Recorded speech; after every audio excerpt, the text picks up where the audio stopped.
Planning Grant public information session. We appreciate you joining us on this stormy night and hope everybody's able to stay safe and out of the rain.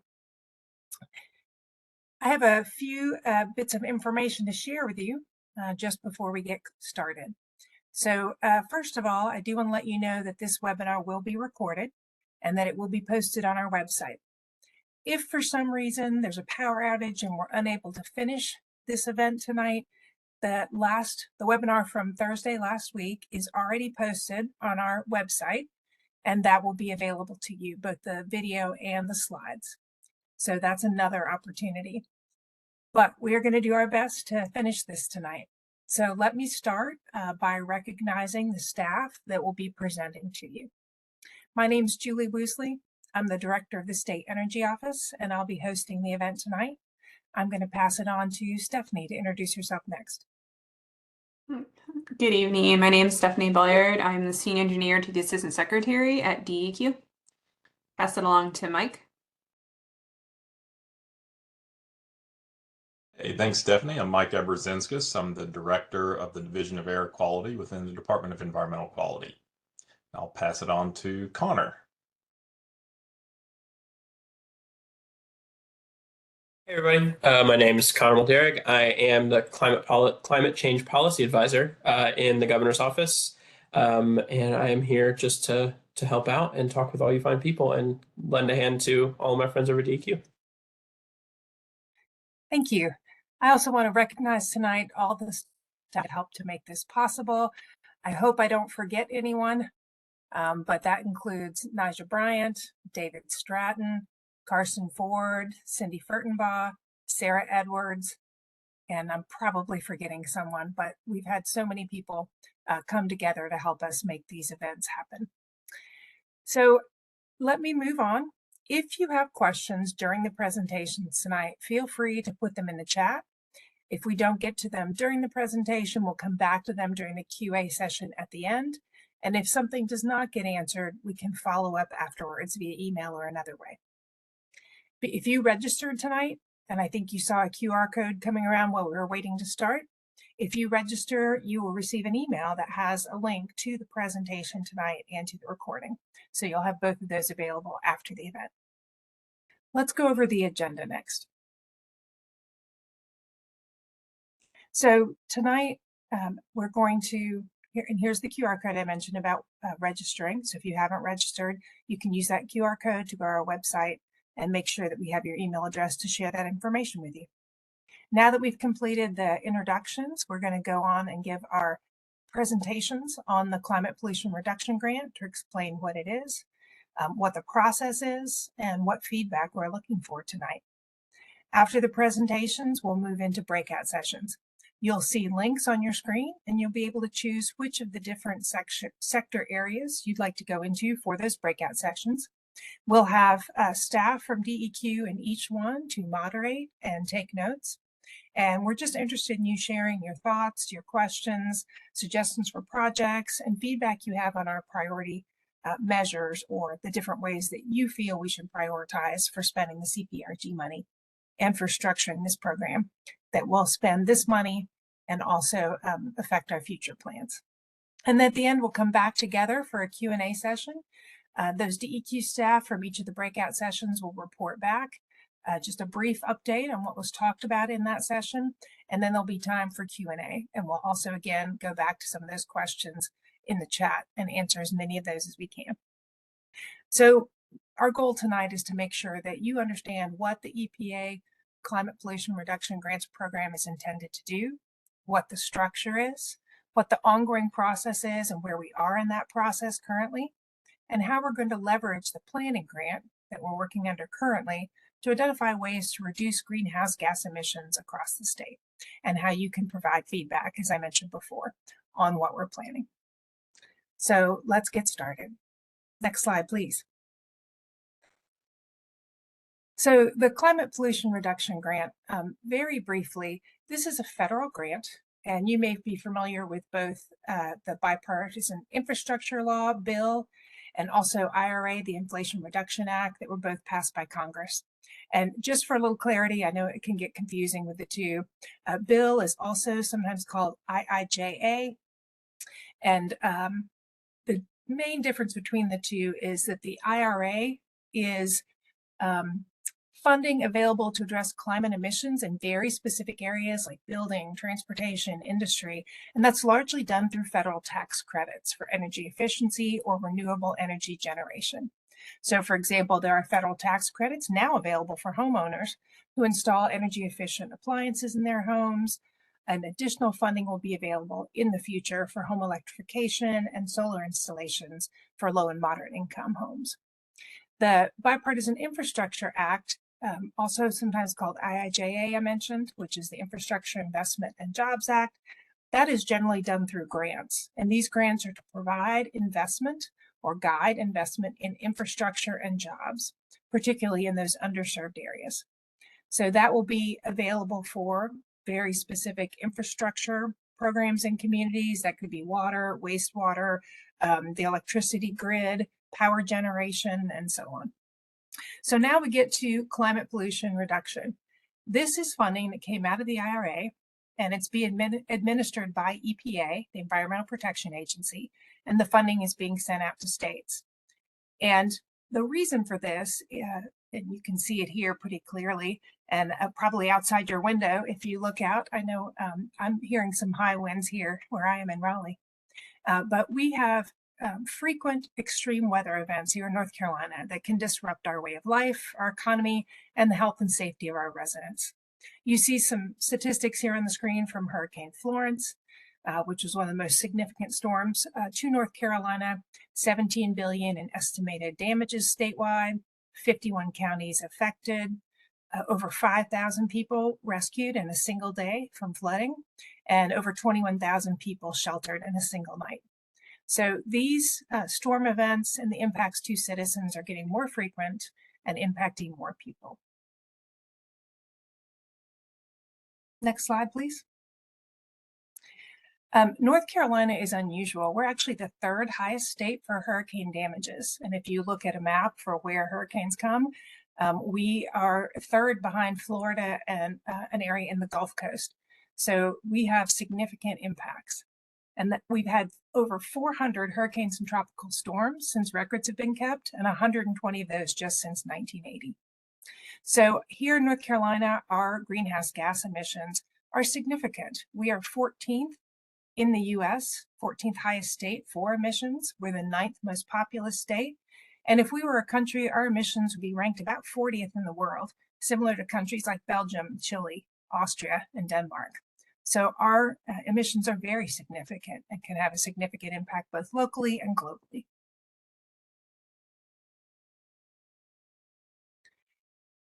When those storms hit North Carolina, different communities are impacted in different ways. Some may have more significant storm impacts, such as coastal flooding or landslides or wildfires in the mountains. But additionally, there are some populations more vulnerable. So when they are impacted, they may have fewer resources in order to be able to recover.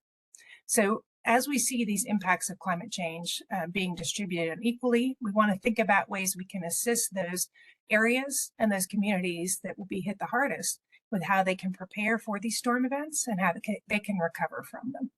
And you see here some of the ways in which there's inequality in climate vulnerability and resistance, such as social vulnerability, socioeconomic, unequal exposure in different areas, infrastructure and housing disparities, how well does the housing stand up to storms, where is it in relation to floodplains, and inequalities in policies and programs that could help with resilience in the different areas. Next slide. Now we're going to move on to talk about federal funding overview, and I'm going to pass it on to Connor Muldrake. Great. Thanks so much, Julie. I appreciate it. So Julie already kind of teed up this a little bit already. When going through the different kind of the bills out there that are providing all this wonderful federal funding opportunity for us to go after. The main one to kind of focus on today, given that that's where the climate pollution reduction grants come from, is the Inflation Reduction Act. It was signed in 2022 on August 16th, 2022 to be specific. The main goal of it is, as Julia mentioned, is to really try, among other things, there were other things in the bill, but in terms of the climate funding that was there, it was a very large component of it. And the goal is to build a clean energy economy through investments, clean energy, and broader climate action outside of just the kind of the energy space. There were, as Julie mentioned, the big kind of crux of the bill is in private investment tax credits, and that's kind of really what's moving the needle the most. But there were several different exciting grant opportunities embedded in the bill as well, dealing with climate change, environmental justice in particular. But the big one we want to focus on today is the climate pollution reduction grants. And I'll get into a little bit more of the structure here in a moment, but essentially there's a couple different phases that we'll walk you guys through today. And we'll get into the numbers in a little bit, but the big number to remember is it's a $5 billion program. So there's some money to go around. All right, next slide. As I mentioned, alluded to in the last slide, the CPRG has two phases to it. The way it was written in statute is that the money that they're giving out for actual putting like projects in the ground has to be based on a plan developed by eligible entities for the program. So that's phase one. That's kind of the main crux of having these, main motivation for having these webinars right now is to make sure that we're incorporating everybody's priorities and wonderful ideas into the planning grants or into the broader kind of plan that we're developing through the first phase of the program, which is planning grants. And then the second phase is going to be implementation grants that pull out some of those very specific programs and projects and measures that are ready to be deployed and try to go after some money to actually implement those parts of the plan. Next slide. So what the general overarching goals, North Carolina is actually ahead of the game for a lot of states, given a lot of the great work done during Governor Cooper's administration by state agencies to really kind of build that internal capacity and planning on how to actually deal with climate change, mitigation measures, as well as adaptation measures, and have those grounded throughout state agencies. So like I said, we're ahead of the game. We have a lot of really great plans to build off of and a lot of great information already, but we're still, of course, there's always more to do. So we're looking for more information from you all. But the broader overall goal is to continue improving North Carolinians' health and then well-being by reducing greenhouse gas emissions, but then also improving air quality and all the various like wonderful co-benefits that come along with climate mitigation projects. And we can get into those a little bit later. And looking forward to some really great breakout sessions to talk through what those mean. So next. Part of the challenge with this program, one of many, is the timeline or the timelines at play here. And that's part of the reason why we're hosting so many of these webinars back to back. We had the one last week and then a couple also in December, and why some of the deadlines that we have for you all for submitting ideas were pretty quick. Our first kind of step here, the priority climate action plan that I mentioned is due on March 1st. That is less than 2 months away. And don't worry, we are all counting the days every single day because we are having trouble sleeping, or at least I am. I don't know about everybody else. But then, just kidding, not actually. But then right after that, 1 month later is when the implementation grants are going to be due. And like I mentioned, so those have to be based on that priority climate action plan. It's where we're going to be going after money for. And the kind of the bigger dollars, that $4.3 billion that was on the slide earlier, that's for implementation grants. And so we want to make sure that North Carolina gets our fair share and then some of that money. And then a couple other things to note is that just if like maybe you have an idea, but it's not quite ready for showtime yet, and given the short timelines at play, there's just not quite enough time to really crystallize it and make it happen. We do have another opportunity coming up to make sure that those priorities are known and incorporated into the comprehensive climate action plan. It's also required under this program. It's going to be more economy-wide and more holistic and more detailed than the priority climate action plan that kind of had to get done quickly in order to go after the implementation grants. And then in 2027, we're going to have a final status report on exactly how those programs went, what projects did, what went well, what didn't go well, things of that nature. So next slide. So what all are we looking at for this program? The answer from EPA is if it can reduce greenhouse gases and you can convince them that it's a good idea, then it's fair game. They made open. There's a laundry list of potential examples that is not holistic, but just gets the kind of ball rolling across each of these sectors in the notice of funding opportunity on their website. But these are the kind of, we're looking at everything. So we're looking at electric power, looking at in renewable energy projects. We're looking at transportation, industry, residential, commercial. I'm not going to read all of them. But the goal is to get the greatest bang for our buck, because even though $4.3 billion sounds like a lot, it's not enough to decarbonize the entire economy. It's not enough to do everything.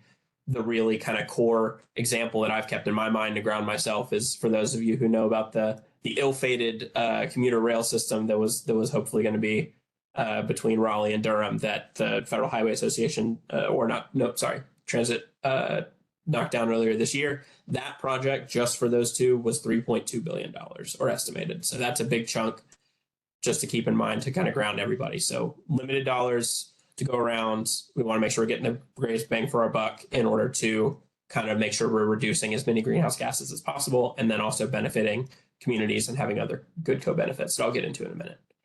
Next slide. So in terms of the actual priority climate action plan components, we're looking at getting down emissions. We're looking at advantage to low income and disadvantaged communities in particular. And we have some more information on exactly where those communities are and how we're kind of focusing those in the planning process, those different areas in the planning process. And then also we need to outline how we're going to operationalize these plans. We need to have and outline the authority to implement them. We want to leverage other resources, other programs and existing resources where there are gaps, or maybe there isn't enough, maybe there isn't funding at all, or there is some funding, but it's not enough to actually really get at the core of the problem. The EPA wants these funds to be able to kind of leverage those and talk about how exactly we're filling those gaps. And then finally, the last one is workforce. None of these things are going to happen unless we have the people that are going to be doing the dirty work of actually doing the job and building the stuff, whether that's installing renewable energy projects, electric vehicle chargers, whether that's doing natural infrastructure projects, learning about exactly how to do that instead of pouring concrete, figuring out how to use greenery and utilize kind of natural solutions to build that out. Those are all workforce opportunities that we need to figure out and really build within the state, that also come with a range of different applications, whether you have a college degree or you did not go to college. So we want to build out a holistic clean energy workforce and start planning for that as part of this process to make sure that we're getting folks in these jobs. Next slide. So I kind of alluded to it a little bit already here, but the implementation grants, that's that application is due April 1st. It's going to be $4.3 billion total that we're going after.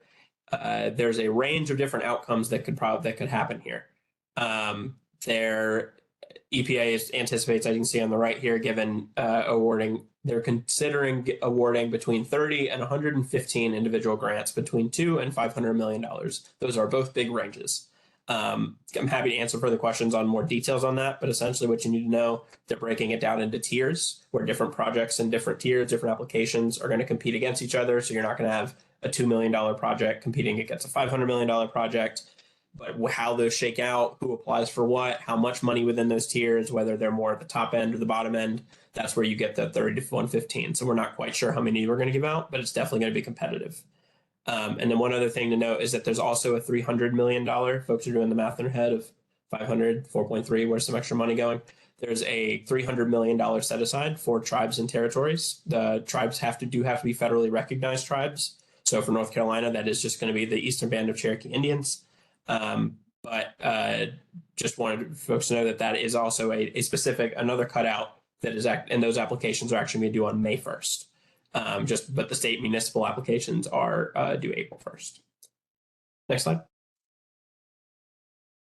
So how do you apply? The key takeaway is that in order to sign your name on the dotted line, you have to be either a state, local government, or federally recognized tribal government.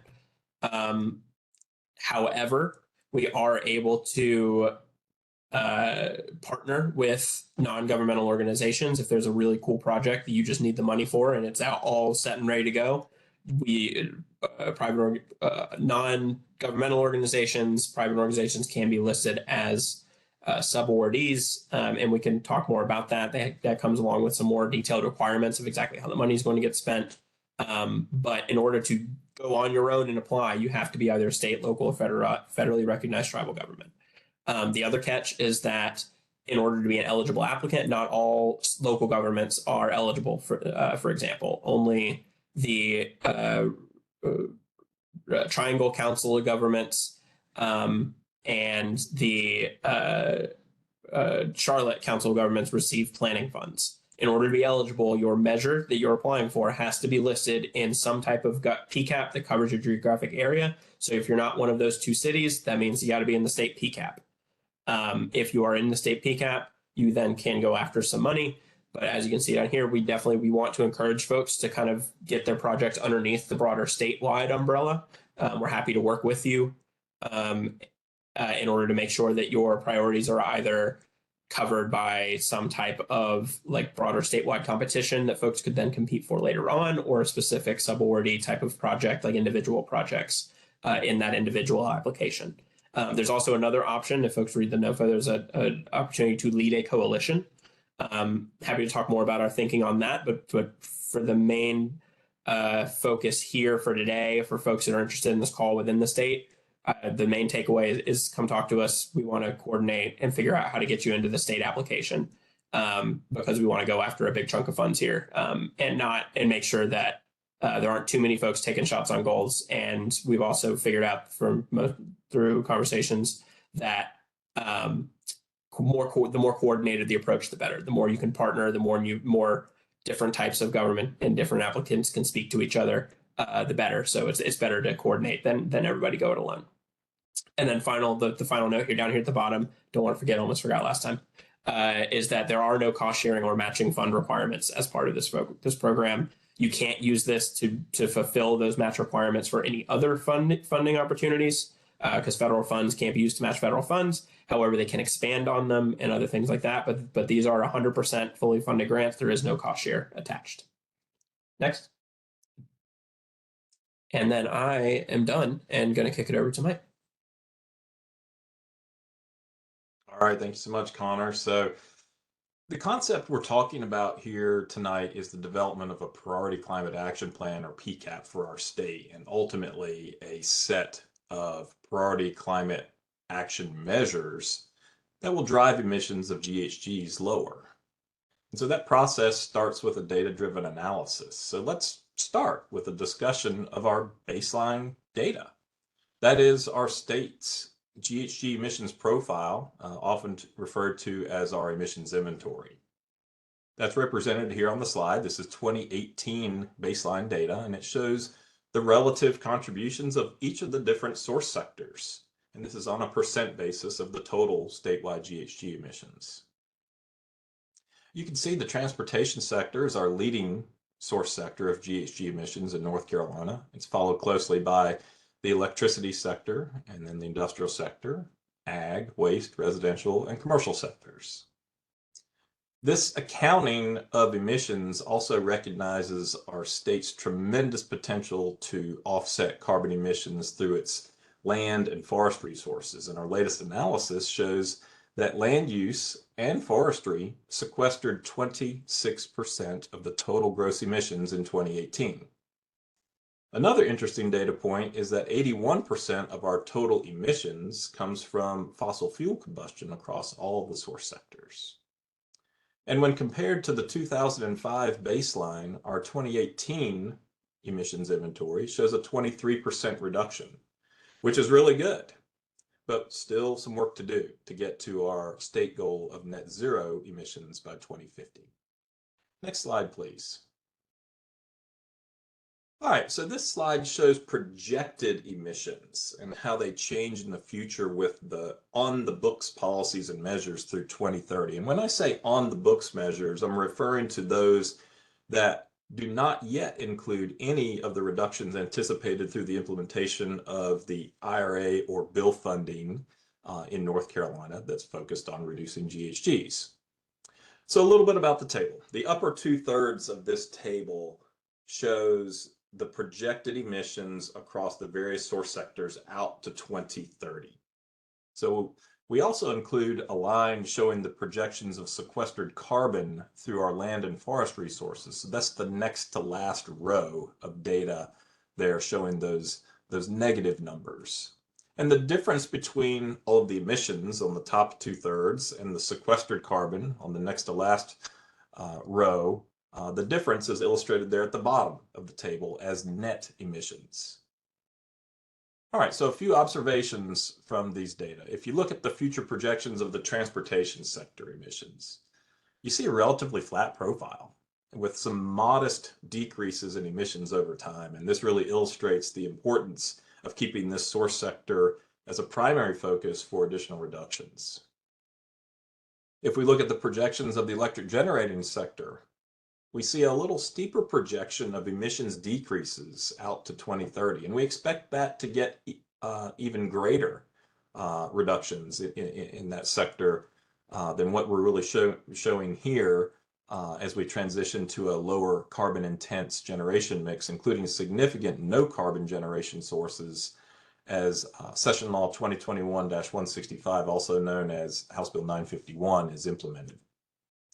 Next slide, please. So a few interesting and additional notes here on our leading source sectors. In the transportation sector, there are federal vehicle standards that are going to help us achieve additional reductions of a variety of GHG emissions in the near future. And other funding opportunities, such as our Volkswagen settlement work and our Diesel Emission Reduction Act grants, have helped and are helping reduce emissions in the transportation sector. And on the electric generation and use sector, the aforementioned Session Law 2021-165, also known as House Bill 951, also known as the Energy Solutions for North Carolina Act, which Governor Cooper signed into law back in October of 2021, that's going to help drive GHG emissions downward as we transition to a lower carbon intense generation mix, including significant no carbon renewable and renewable generation resources. And so that law aims to get a 70% reduction in GHG emissions in this sector by 2030. So the bottom line is additional strategies and solutions and investments are needed to get the state to the net zero emissions goal by 2050. All right, so that's all I have this evening. I'm going to turn it over to my colleague Stephanie for the next segment.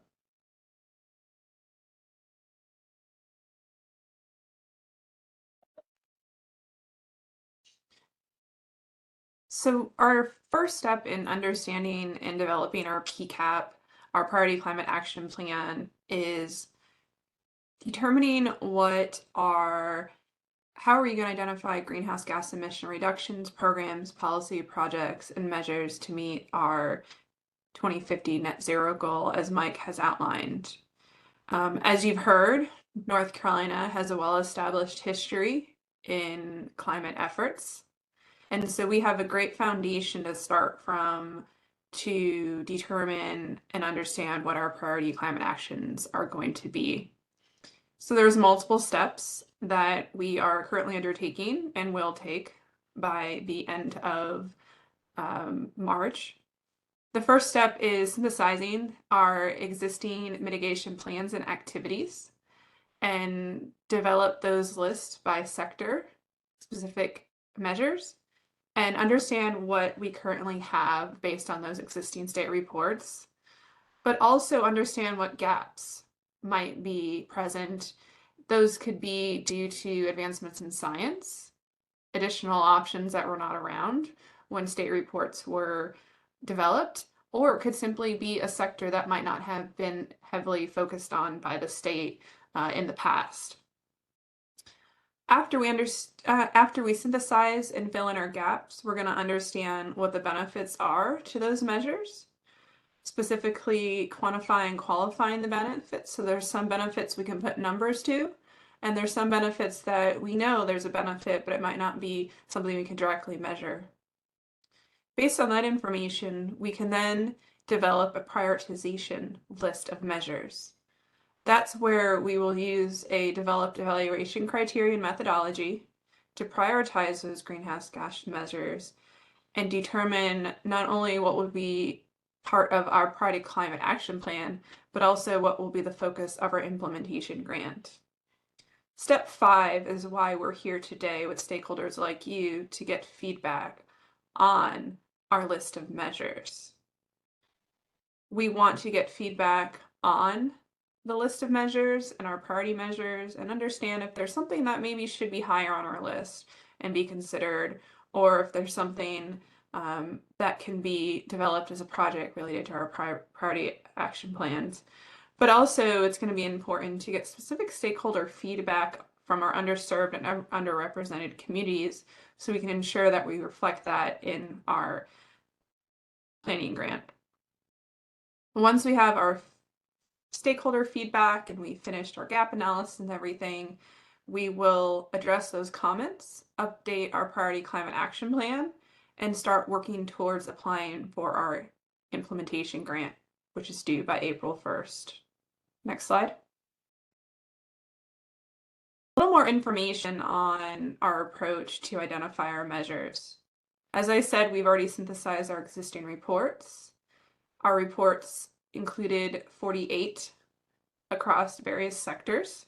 We identified and collated those goals, existing actions, and proposed actions, and then associated those with the sectors within our North Carolina greenhouse gas inventory. The gap analysis is currently underway. The example of some of the sectors that we are expanding upon is waste management, natural working lands, and the industrial sectors.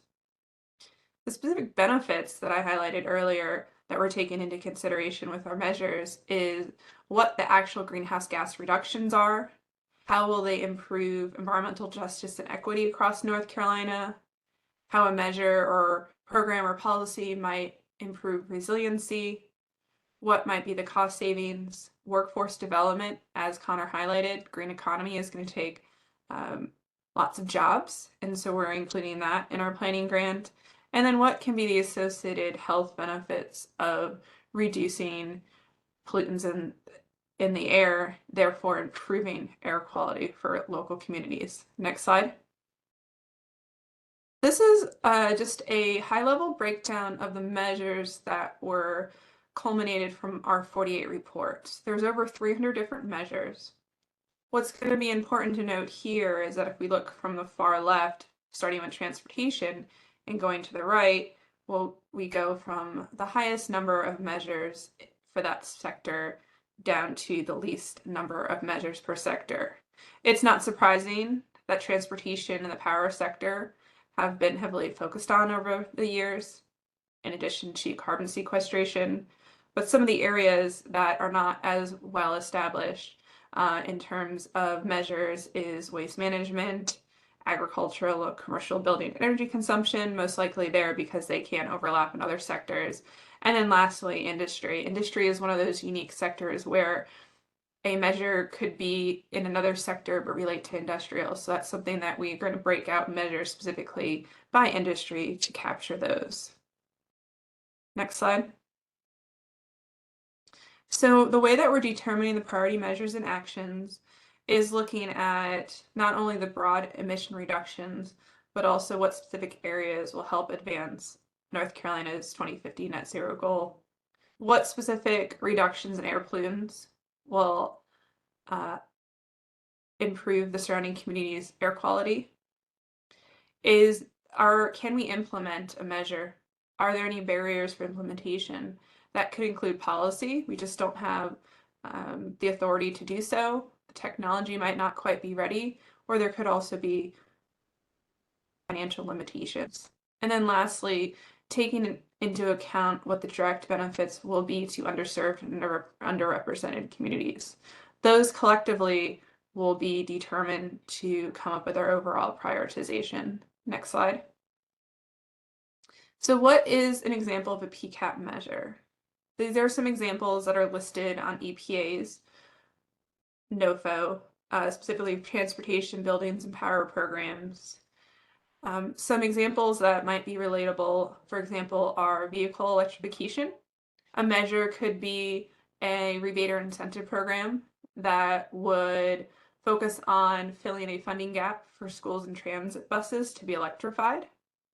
There could be money towards planning electrification of fleet vehicles and how procurement of those vehicles could be realized.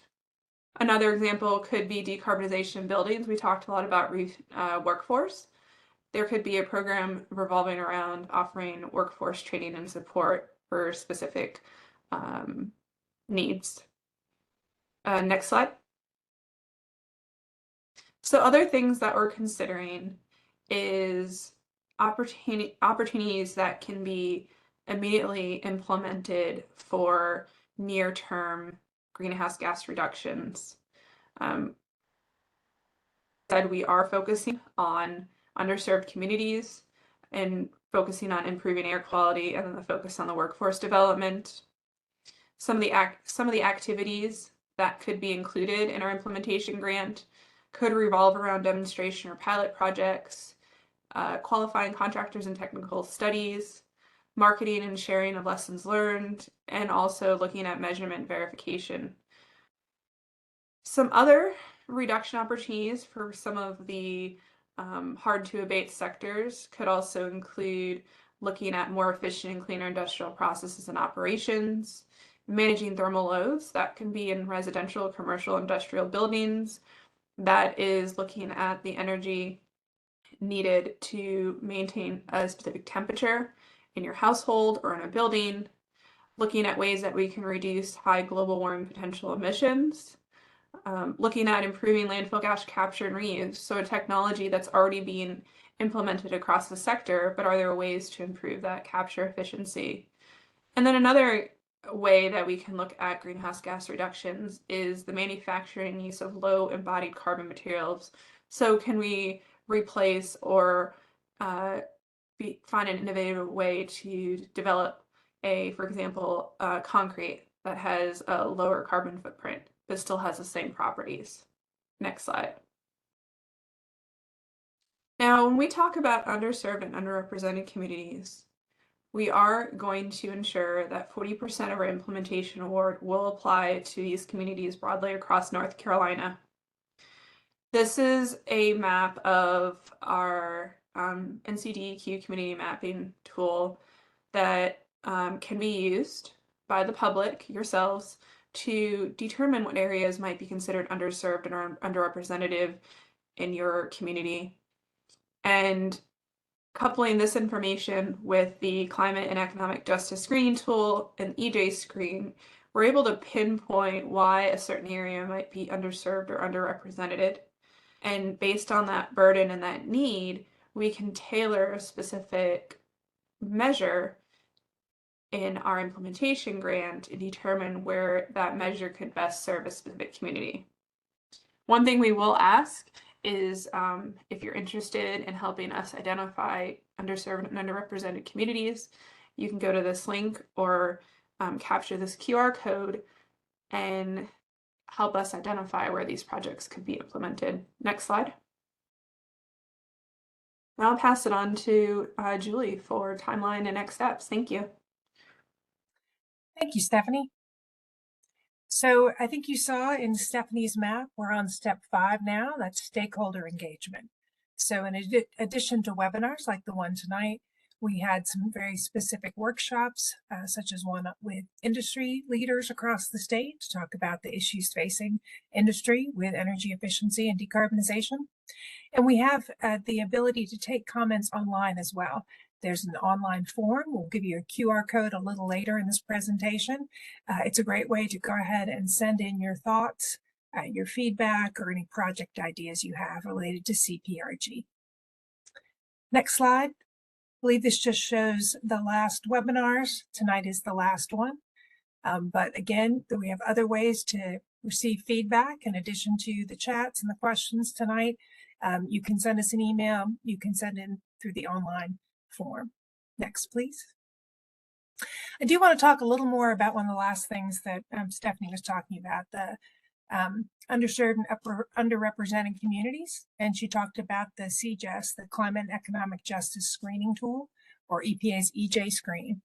So another term we use is LIDAC, or Low Income and Disadvantaged Community. And there's a very specific approach that we use for engagement with these communities. So the EJ screen, the CGES tool, they look at a variety of different factors that impact communities. Those could be health levels. So for example, rates of asthma or heart disease. Those could be other environmental impacts to the area, such as Superfund sites or high particulate matter in the air that affects air quality, ozone, and so on. It can be socioeconomic factors, such as percent of households below federal poverty levels or at different distances from poverty levels. It could be some more physical characteristics, such as where they're located in the state and some of those weather impacts that we talked about earlier. But in general, there are three ways that we identify a LIDAC community. And the main one is, do they show up on this CGES screening tool? So that is sort of an automatic, yep, that community counts.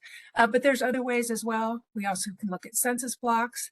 If a census block is above 90% for any of those types of indices, like I just mentioned, health impacts, socioeconomic impacts, and so on, that could be a reason for them to be qualified as a LIDAC community. And also a geographic area within tribal lands is automatically considered a LIDAC community. So in order to identify those communities, we do an analysis. And part of that analysis identifying impacts and risks for that community. This slide talks a little bit more about outreach to the community. We want to make sure that we share with them the known impacts and risks and also get their feedback. It's absolutely possible that there's a community that does not qualify based on one of those methods I mentioned, but there's another reason. Maybe we haven't thought of it. So we do want to talk to these communities. And if they self-identify as a LIDAC community, we want to understand that. So we'll partner with a variety of local organizations to do this outreach. We're doing some public outreach now, but this outreach will continue on through the CCAP, so at least for the next 18 months. So we'll be talking to advocates, community leaders, and other partners to promote the outreach events, encourage attendance. And as we get that feedback, we'll be using it to address the draft of the final PCAP, and then also going forward from there when we move into the implementation grant phase. And we will send out regular updates as well. Next slide, please. So this slide in particular talks a little bit about benefits. We talked earlier about some of the risks. Risks we tend to be able to identify with data. So some of the things I talked about, extreme weather events, flooding, coastal erosion, saltwater intrusion, drought, wildfires, those types of things. But benefits, there's a variety of benefits that climate pollution reduction program can help address beyond just reducing those climate pollution compounds that are being emitted.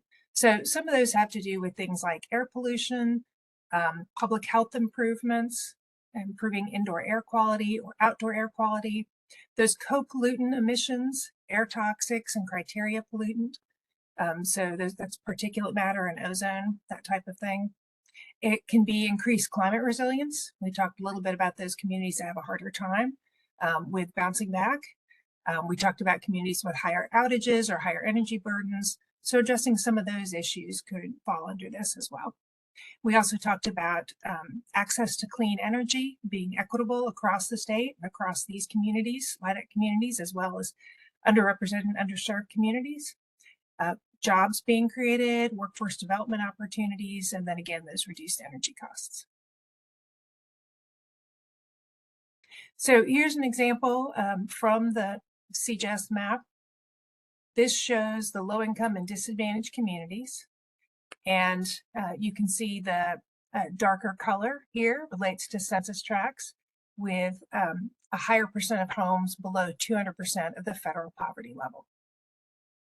And of those, I give some examples of different types of indices, but there are 46 total indicators that are used to create the one map. And then you also see over to the right an analysis of some of the communities in North Carolina that have higher energy burdens and lower incomes. So that's another thing we'll take into account. Stephanie mentioned we're going to spend 40% of these funds in some of these areas to address some of these risks and provide those additional benefits to the communities. Next slide, please. So now we're ready to move into our breakout sessions. What will come up on the screen next is some buttons, some options for you to choose which breakout session sector you'd like to go in. So there'll be a variety: transportation, electricity, industrial, solid waste, natural and working lands, and so on. We're going to meet in these smaller groups for 30 minutes. It's a great chance for you to share your thoughts. We'll be able to unmute you so you can do that. Ask questions if you don't have clarity on some issue. And then at the end of 30 minutes, we'll be automatically redirected back into the main session, or you can go earlier by clicking the button you'll see that comes up on your screen. Then we'll do a quick report out, and we'll have time at the end for additional questions, and we'll go through the questions in the chat as well. So if our webinar folks can bring up those links, we're going to move into the breakout sessions now.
Hey, David, for some reason, only 2 of the breakout sessions are showing up. Uh-oh. Yeah, I was about to say the same thing. I don't know. Were you editing them before I started them? Mm-mm. Then I don't know what I did, or I don't know what happened. I just hit the button to start the breakout sessions, and so I'm not quite sure where the other ones went. I can try adding them back in real quick so people can get into that. I was about to say when I click on the breakout sessions button, and it says I can't edit them because they're someone else's editing. Yeah, Yeah. I got the same thing too. Same. So what 2 do we have? We have We have electric power and residential and commercial buildings. commercial. Is there a way to add the remaining ones real fast? Let me try.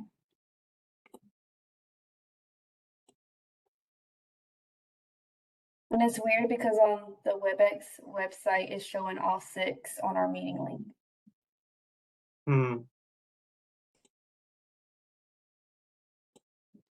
Is there a way to just like override it and do it again, or does that take a while? I don't know. I have no idea. The only problem is I wonder if it will work if we send everybody back in for a quick second and redo the breakout session and make all of them again. I Yeah. can try it that way. Can you end them all, or Yeah. do you want me to end them all and bring people back? Yeah, because all I have is a ask all to return, but it won't let me automatically have all of them return. I don't know if you have it on your end. All I have is end all breakout sessions.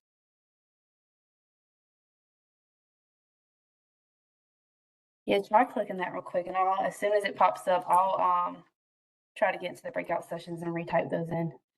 So it'll give everybody like a I think it's a minute countdown. So Mhm. all right, here we go.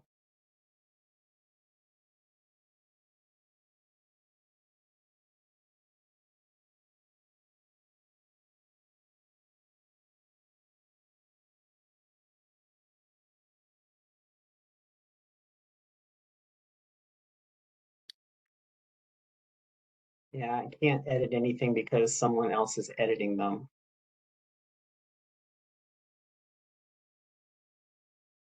It's crazy because I checked them right before the meeting started, and all 6 were up there. Let's see. I think once the remaining 20 seconds is over, it should let me redo them. Okay. I can't see the countdown. It's like 7 seconds.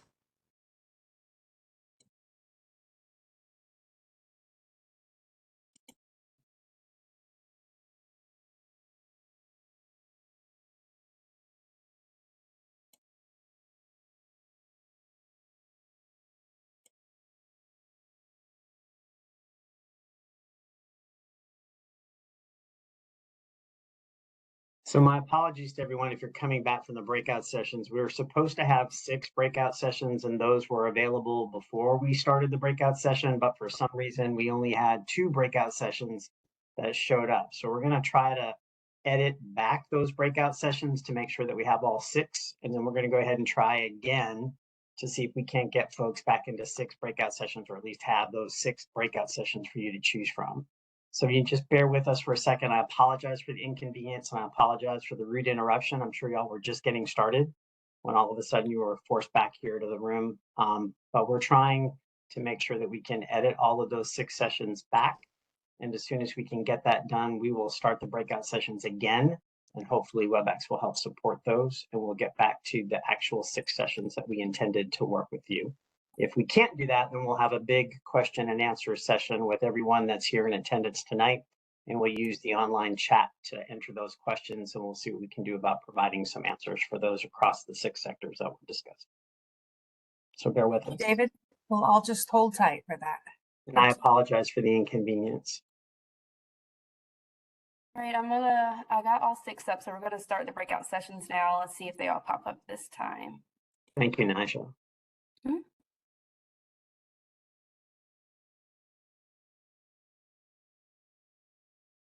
I'm seeing all 6 this time. Awesome. I wonder what I did. I thought I saw some like weird gray boxes pop up, so maybe the system just glitched for a second. But I'm getting ag one too. Okay, good.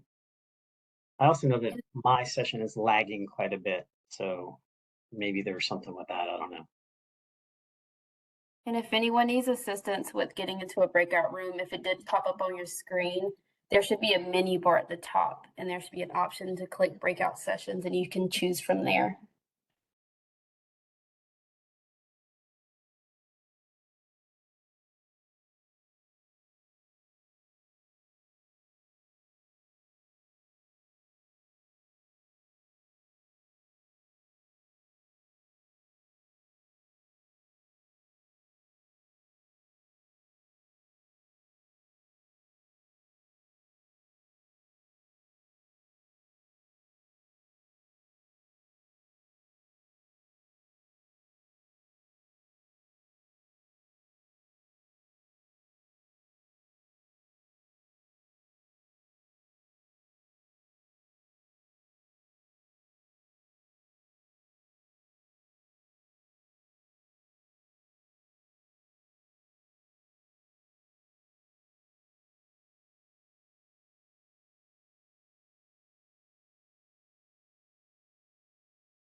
Hey, Lori, if you don't see the menu bar at the top where breakout sessions is, I think there's also an option at the bottom of your screen that says breakout sessions, and you should be able to join from one of those.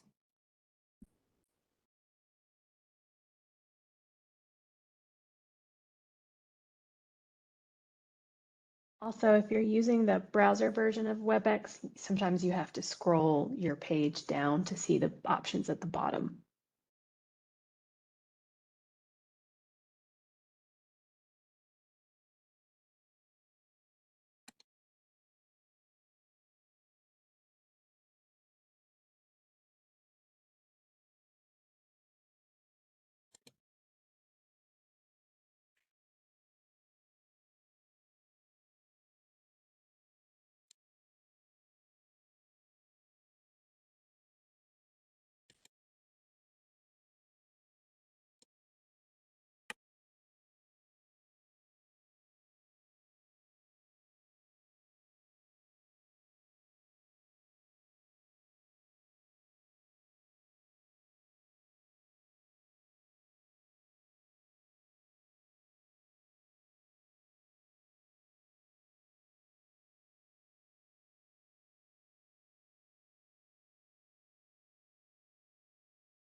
Are we spending a little extra time?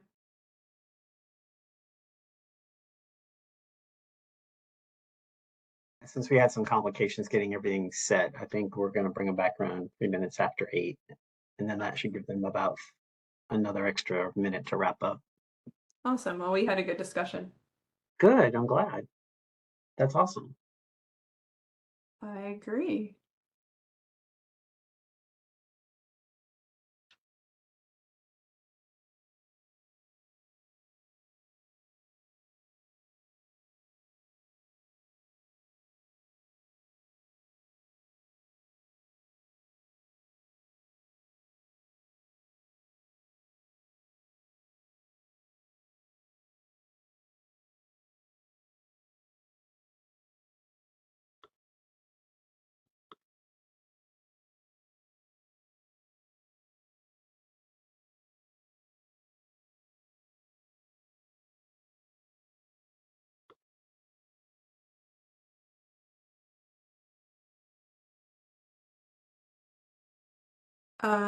Sarah, people can get back on their own if they notice the little red door with an arrow at the bottom of the screen by the raise hand button.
Welcome back to the main session, everyone.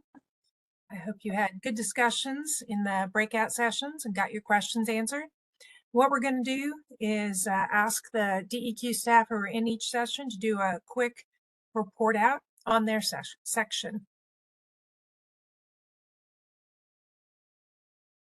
So I'd be glad to start. I was in the residential and commercial buildings breakout session. We had feedback that specific communities, such as the area of Northampton County, which has significant environmental impacts, need some help.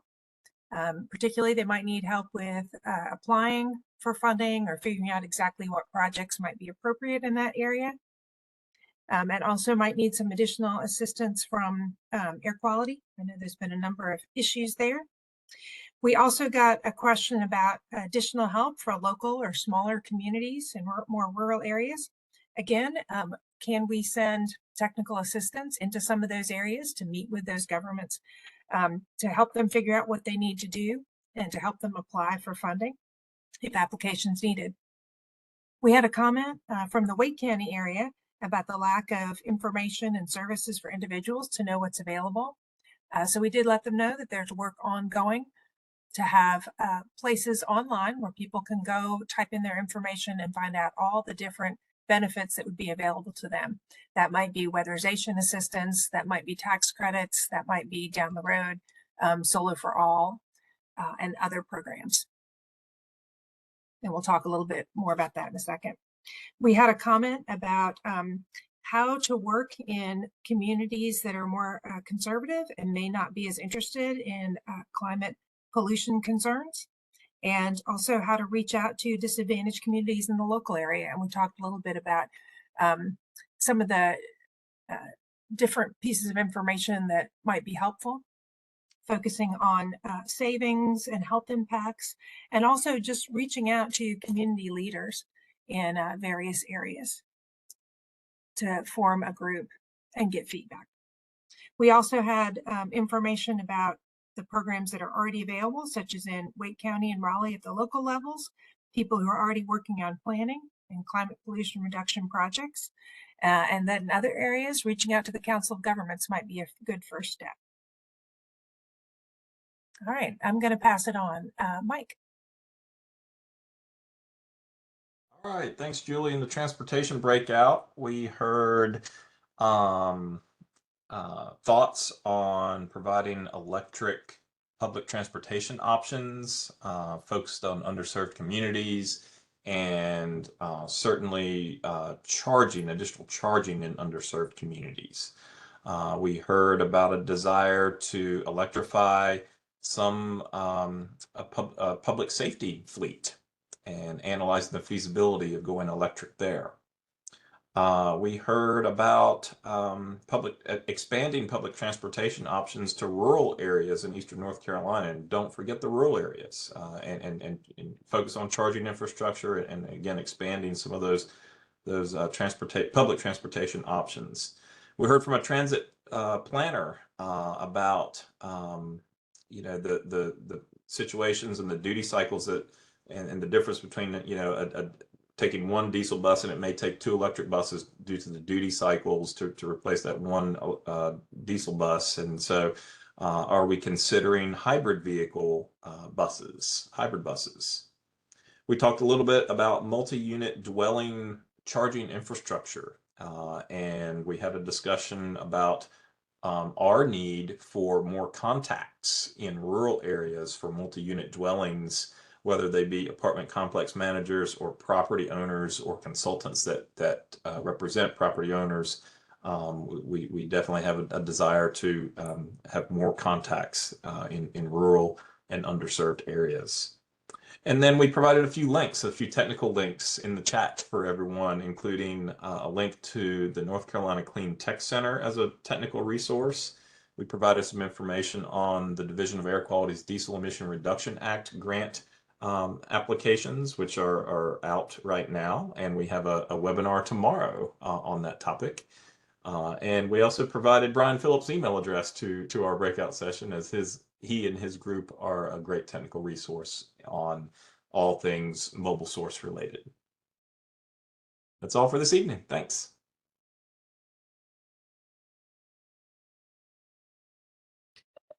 Oh, I think you're muted, Julie. Thanks, Mike. Yep, thank you for that. Let's move on to the electric power sector with Carson. Hi there. All right. So we had topics spanning from community solar to the Duke Energy Carbon Plan, battery storage, So I'll get us started with community solar. Electricity is improving in terms of GHG emissions, but it's not necessarily directly helping low income. Community solar, which is an opportunity for those living in apartments, which is pretty common among low income, was encouraged as an opportunity. It's just not as economical. So either leveraging other grant funds such as Solar for All or CPRG funds to subsidize that could be an option. And then tying back to the Duke Energy Carbon Plan, currently their most likely path puts them at 70% in 2035, with potentials of that being re-estimated to be even later. And since a lot of the other sectors are electrifying, such as transportation, it wouldn't be uncommon to see some of the emissions expected out of transportation, for example, through electric vehicles, if the generation portfolio isn't as green as we're expecting it to be in terms of emissions. So that was a comment that we had heard. And then battery storage, wherever applicable, would be another option to pursue. That is everything from the electricity sector. Thank you, Carson. Let's move on to industry. Was that you, Bridget? Yes, and unfortunately nobody joined this session, but I did pop over to the residential and commercial buildings with Julie, and she did a great job of really summarizing what we discussed. I just wanted to add one more comment.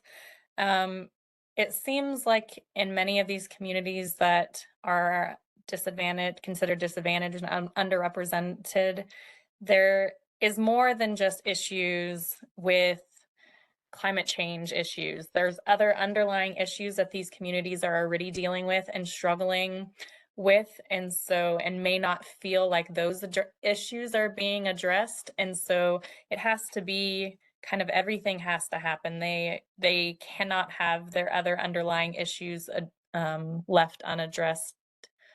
And they need kind of the whole balance in order to have these healthy, thriving communities. Thank you, Bridget. Next is waste and materials management. Stephanie. We had a nice discussion. Everyone was there interested in the same topic, which revolved around diverting organics from landfills, for example, food waste. It's recognized that food waste is something that degrades very quickly and is a source of methane production at a landfill. And it is advantageous to decarbonize the waste sector by diverting those materials to more beneficial uses. Some of the examples were composting programs, whether it's localized, centralized drop-off locations in a city or some form of curbside collection program. There has been increased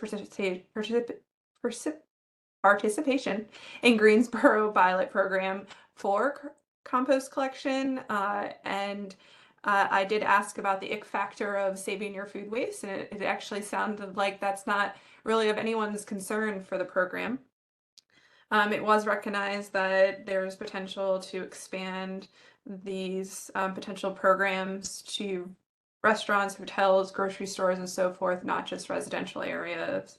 But at the end of the day, the group is very much interested in diverting organics from landfills. Thank you. And finally, agriculture and natural and working lands. Connor. Yeah, thanks, Julie. We had another great conversation today. We had a few folks attend and touch on a number of different topics. For one, just some broader general concerns over the rate of development in the state and the loss of protections, specifically around wetlands, with the most EPA versus SACA Supreme Court decision and last year's Farm Bill at the state level. Some talk about potentially like mitigating high carbon sequester wetlands, coastal ecosystems, protecting forestry, things of that nature. Also, additionally talked about the centering just low-income disadvantaged communities, specifically state tribal concerns, not just those federally recognized tribes that are eligible under this program, but how exactly state recognized tribes are able to kind of fit into this process, and as well as just like other broader environmental justice concerns in that realm. We talked a little bit about the potential, like how exactly we monitor for development and a lot of and for like loss of these different areas, which I don't have the best answer to. So would love to direct folks to someone else that does know more at DEQ about how exactly we know like what areas are being developed and what areas are not, and like where those reports are coming from. Also some kind of conversation around the lack of government capacity in kind of counties to deal with a lot of these issues. Even if the intention is in the right place, there's just like we're folks are dealing with all over government, there's just not enough people and not enough bodies to throw at the problem to really deal with issues in a really constructive and proactive way. So that was a big theme that we talked about as well. And then finally talked about some potential ideas around originally the genesis of it was tax incentives for maintaining forests on privately owned lands, and how certain kind of forest management requirements as part of, I think, and apologies if I'm misconveying this, but as part of kind of like different kind of county requirements, and then are incentivized at different tax codes involve maybe not as much conservation of privately owned forests as could be. And ways that we can kind of shift that economic focus, that economic argument, to where it makes more sense for folks to conserve their land and implement these climate smart practices rather than just going for the quick buck. Thank you, Connor. That is all our sectors. We're going to go back and answer some questions in the chat. But before we do that, I know there's some additional slides I want to make sure everyone has the chance to look at. And we can go through this. I know we talked about that in the breakout sessions. Here is where on the left, there's a QR code and a link that you can use to submit an implementation grant idea or feedback on the PCAP. Additionally, in the next few days, we'll be sharing our priority measures. So I know we talked early on, and I saw this question in the chat also.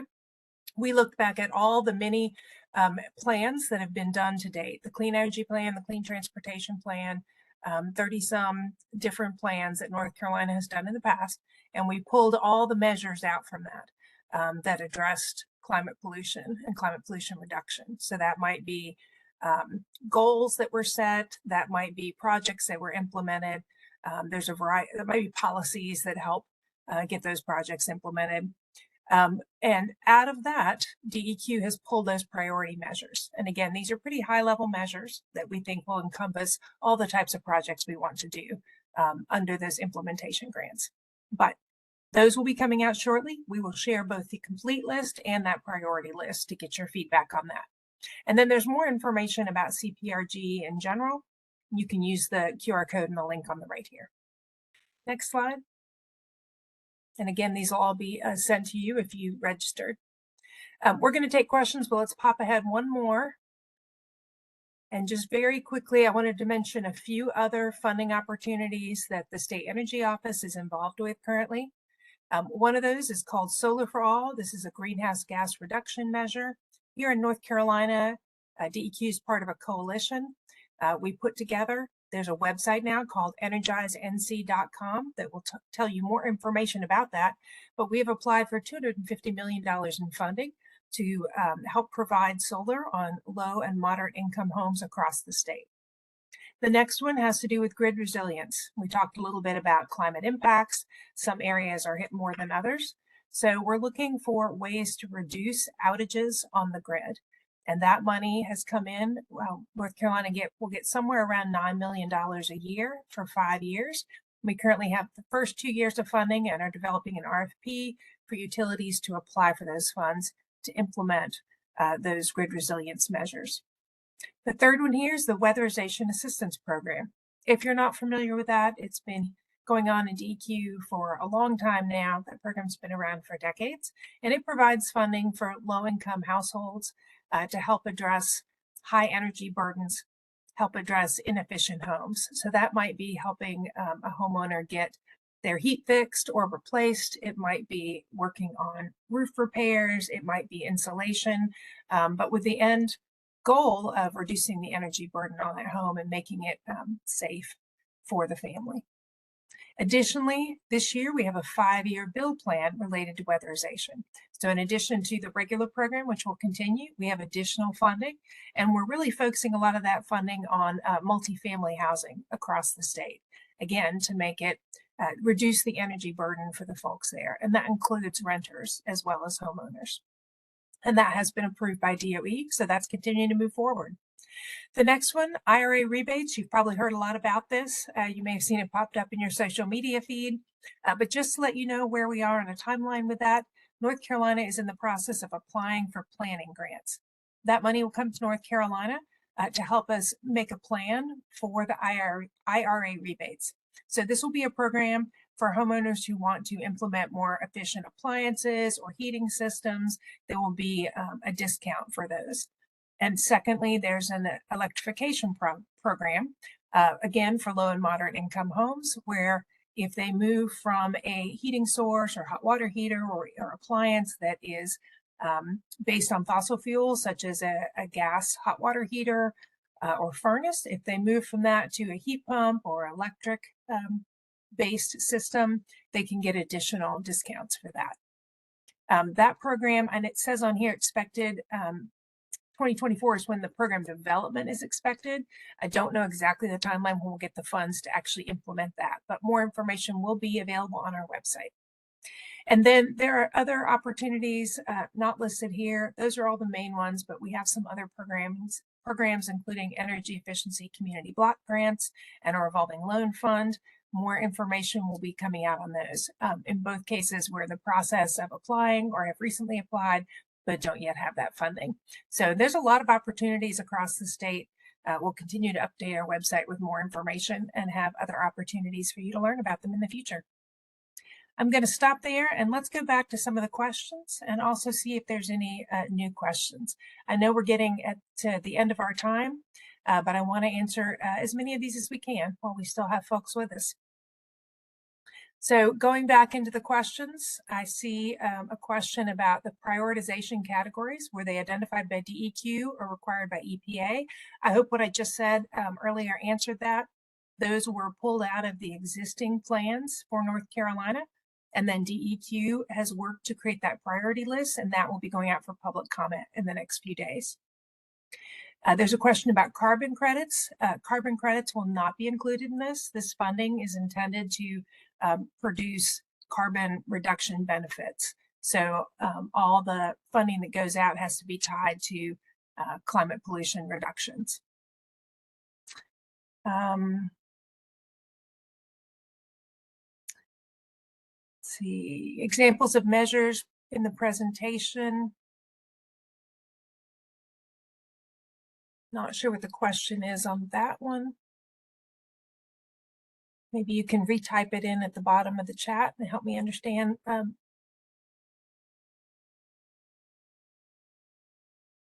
It's about estimating. Oh, I think Connor's answering the question there.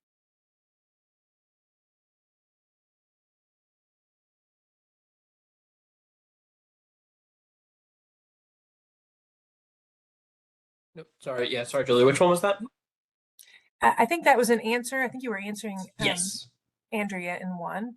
Yeah. And I'm looking down now. There was a question about Session Law 2021, 165 actions. I think British. I just combined Bridget's first and last name in my mouth. Bridget answered that later on at 8:06. Wonderful. Thank you. Sorry, Bridget. Looking for other questions. I see answers. I'm not seeing any other questions in the chat. If there are any others, go ahead and put them in. But otherwise, I think we're ready to wrap up. I want to say thank you to everybody who attended tonight. Make sure that if you have additional comments that you send them in through that form using the QR code or the link. You also have several email addresses, I know. And we appreciate your time tonight. It's a lot to ask to take some evening out of your personal life, so we very much appreciate it. Thank you. Thank you. Have a good night all. Good night.